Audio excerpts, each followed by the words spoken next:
Bonjour à tous, chers frères et sœurs. Alors que nous voyons de plus en plus les signes du retour de Christ apparaître sous nos yeux, nous constatons également que la fracture entre deux mondes bien distincts est de plus en plus visible. Alors que pour beaucoup, cela n'est que de l'art, en référence les spectacles d'ouverture des derniers JO, dans la ville de Toulouse, du 25 au 27 octobre 2024, le soi-disant spectacle de rue a offert l'ouverture de la porte des ténèbres par le gardien du temple, qui n'est autre que le Minotaure. La ville de Toulouse a officiellement annoncé s'être mise sous la protection du Minotaure, libéré par Lilith. Pour rappel, le Minotaure est un mangeur d'hommes, et Lilith est identifiée comme la femme de Satan. Il ne se cache même plus. Devant les yeux émerveillés du public, le monde déifie la trinité obscure avec Baal, Ishtar et Moloch. Comment est-il possible que des gens amènent leurs enfants assister à un spectacle satanique? Tout simplement pour une seule raison, le manque de connaissances. Mon peuple périt faute de connaissances.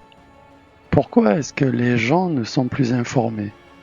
Parce que l'orgueil spirituel a envahi les églises et les ministères. Mais face à cette fracture spirituelle, nous avons le devoir de prévenir les gens que ce qu'il se passe n'est pas normal et que c'est une abomination aux yeux de Dieu. La fracture entre les deux mondes se fait ressentir de plus en plus importante au fur et à mesure que le temps passe et que les prophéties s'accomplissent devant nous. Nous devons prendre position. Soit nous sommes de Dieu, soit nous appartenons à ce monde. Personnellement, je préfère choisir Dieu, car c'est le seul qui nous offre la promesse d'être sauvés et d'être éternellement à ses côtés. Tout comme Dieu a fait la promesse à Abraham qu'il aurait une descendance, alors que sa femme et lui étaient vieux, usant de patience, il attendit et il eut l'accomplissement de cette promesse par son fils Isaac.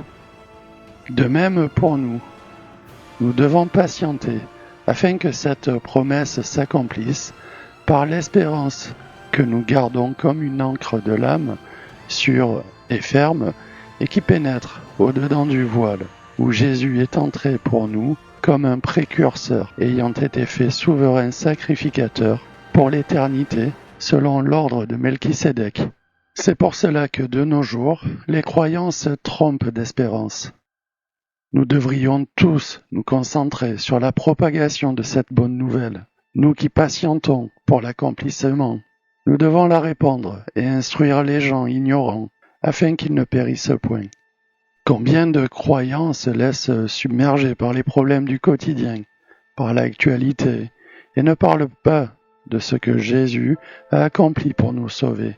Non, au lieu de ça, les croyants préfèrent se quereller pour savoir qui a raison, parce que telle ou telle prophétie s'accomplit et l'autre pas.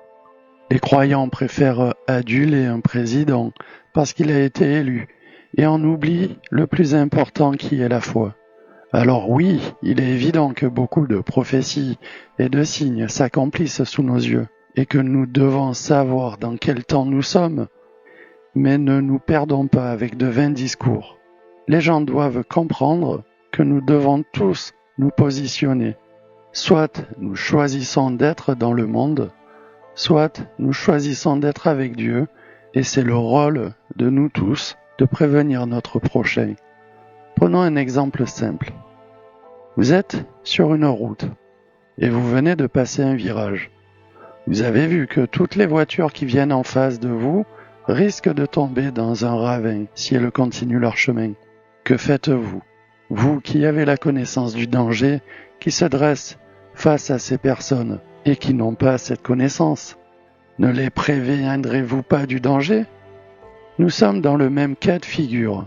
Notre foi nous aide à attendre l'accomplissement de la promesse que Dieu nous a faite et son Saint-Esprit nous guide afin de nous aider à prévenir les autres du danger qu'ils encourent. Le problème est que l'esprit du malin s'est infiltré dans les ministères afin d'en égarer beaucoup de leur mission. Si seulement un seul croyant parlait de ce que Jésus a fait pour nous tous et comment Dieu agit dans nos vies, le Saint-Esprit pourrait opérer dans les cœurs afin que tous nous restions dans les voies de Dieu. Toi qui écoutes ce message, entends ce que Dieu a à t'offrir et diffuse-le autour de toi, afin que tous, nous soyons tous sauvés et que nous prenions part au festin des noces de l'agneau et que nous ne périssions pas. Prenons part pour le royaume de Dieu et annonçons la bonne nouvelle du retour du roi. Nous ne sommes pas de ce monde qui appartient aux ténèbres. Nous appartenons à la lumière, nous appartenons au royaume des cieux, nous appartenons à Dieu. Nous ne sommes pas destinés à espérer quoi que ce soit de ce monde, car nous ne faisons pas partie de ce monde. La seule espérance que nous avons est en Jésus-Christ. Un frère m'a partagé une photo d'une série d'affirmations qui nous prouvent bien cela. Nous n'appartenons pas à ce monde. Le problème dans ce monde est l'orgueil. Je le dis assez souvent. Lors des récents incendies, par exemple, une maison a été sauvée des flammes parce que, soi-disant, le propriétaire avait fait une prière pour baptiser la maison. En soi, il n'y a pas de problème. Mais comme il est catholique, c'est sa foi catholique qui l'a sauvé. Et en fait, le problème est bien là. Et c'est pour ça que Jésus nous dit d'être comme des enfants, car cette maison aurait été sauvée, non pas parce que la foi en Jésus-Christ nous protège et nous sauve, mais parce que la foi catholique l'a protégée. Cela reflète bien l'acte de foi que nous devons tous avoir. C'est que quiconque verra le Fils de l'homme pendu au bois et aura la foi qu'il est sauvé pour avoir reconnu Jésus-Christ comme notre seul et unique sauveur. Mais pour les catholiques, en général, il est tout à fait normal de s'en remettre aux hommes plutôt qu'à Dieu. La foi pure n'est pas facile à garder pour certains hommes. Une épreuve et pouf, le château de cartes s'écroule. Alors que reconnaître que notre épreuve nous arrive pour une bonne raison. Peut-être que cette maison a été épargnée afin de montrer aux hommes que la foi en Dieu est plus puissante que tout. Seigneur, aie pitié de nous, qui ne sommes que des hommes influençables. Tout se déroule sous nos yeux, mais peu le voient et le reconnaissent.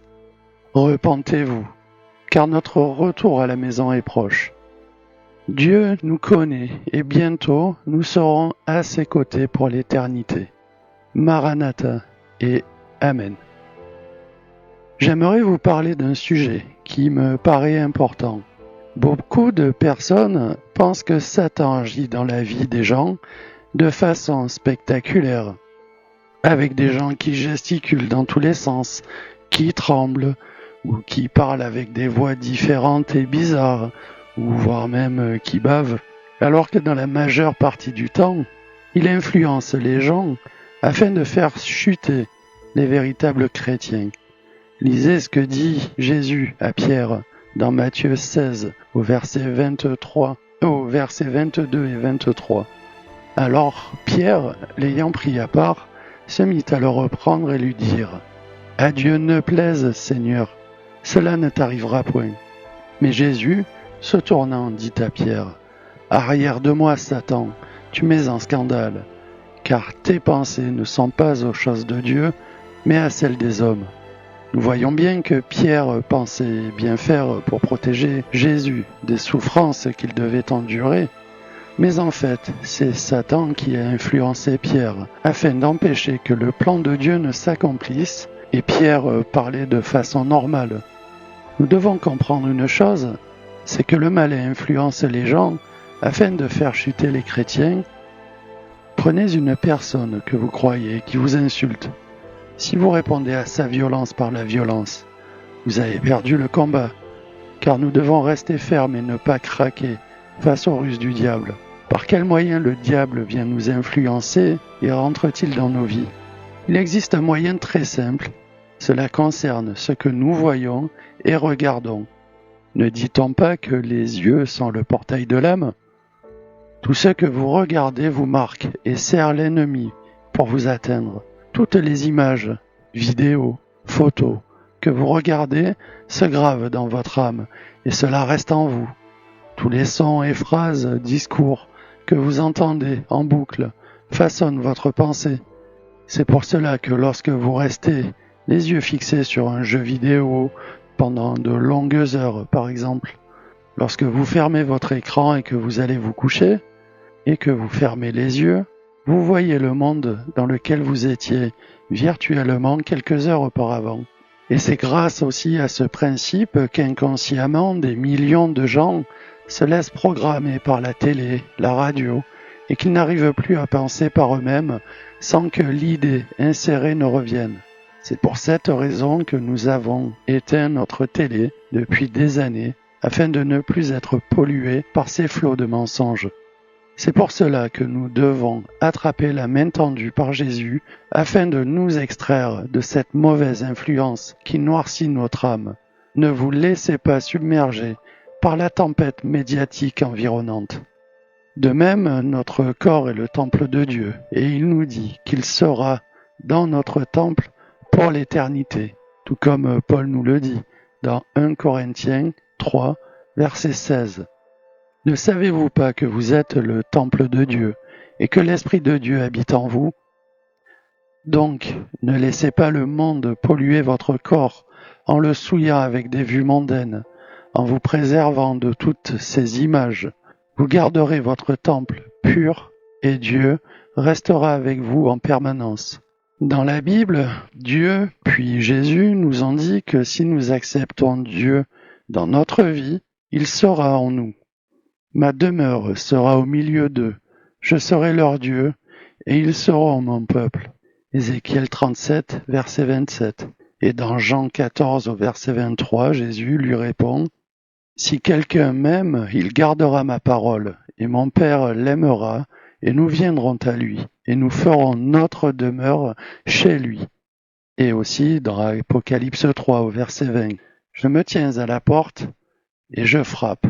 Si quelqu'un entend ma voix et m'ouvre, j'entrerai chez lui et je souperai avec lui et lui avec moi. » Dans ces versets que je viens de vous citer, Jésus ne va pas venir derrière votre porte d'entrée, mais il va venir habiter en vous et en nous tous par son Saint-Esprit.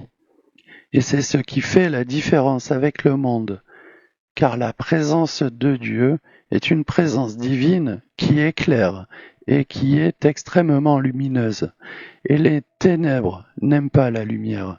De plus, le Saint-Esprit fait de nous des personnes différentes, qui ne vont plus aimer les choses du monde, qui vont remettre une normalité dans nos vies. Quand on voit le déroulé des événements mondiaux, on ne peut plus y adhérer. Beaucoup de choses deviennent répugnantes et ne nous intéressent plus. Quand on voit comment le monde a évolué, on ne peut que se dire « Jésus, viens nous chercher ». C'est pour ça que nous devons persévérer dans l'amour, car quiconque aime son prochain, qu'il soit ami ou ennemi, triomphera du mal. Avec Dieu, nous aurons toujours la victoire, car Dieu triomphera toujours. C'est la racine de notre foi, et bénis soient ceux qui obéissent au commandement de Jésus-Christ d'aimer son prochain, car grâce à cet amour, nous ferons un monde meilleur qui se détachera complètement du monde qui nous entoure. Reconnaissez l'Esprit de Dieu à ceci. Tout esprit qui confesse Jésus-Christ venu en chair est de Dieu, et tout esprit qui ne confesse pas Jésus-Christ venu en chair n'est point de Dieu. Or c'est là celui de l'Antéchrist, dont vous avez entendu dire qu'il vient, et qui est déjà présent dans le monde. Vous, petits enfants, vous êtes de Dieu, et vous les avez vaincus, parce que celui qui est en vous est plus grand que celui qui est dans le monde. Eux, ils sont du monde, c'est pourquoi ils parlent suivant le monde, et le monde les écoute. Nous sommes de Dieu. Celui qui connaît Dieu nous écoute. Celui qui n'est point de Dieu ne nous écoute point. À cela, nous connaissons l'esprit de vérité et l'esprit d'erreur. 1 Jean 4, versets 2 à 6. Voilà, c'est la fin de cette étude. Je vous remercie de m'avoir écouté jusqu'à la fin. Si cette vidéo vous a parlé, je vous invite à la partager et à mettre un pouce vers le haut. Cela contribuera et permettra d'avoir plus de visibilité. Si cela n'est pas déjà fait, abonnez-vous et activez la cloche des notifications afin d'être informé des nouvelles vidéos. En vous abonnant à cette chaîne, vous contribuez à la visibilité des vidéos dans l'algorithme de YouTube et vous participez à ce qu'un nombre plus important de personnes soient touchées par ces vidéos. Amen. Que toute la louange, la gloire, la sagesse, la grâce, l'honneur, la puissance et la force soient à notre Dieu au siècle des siècles. Amen.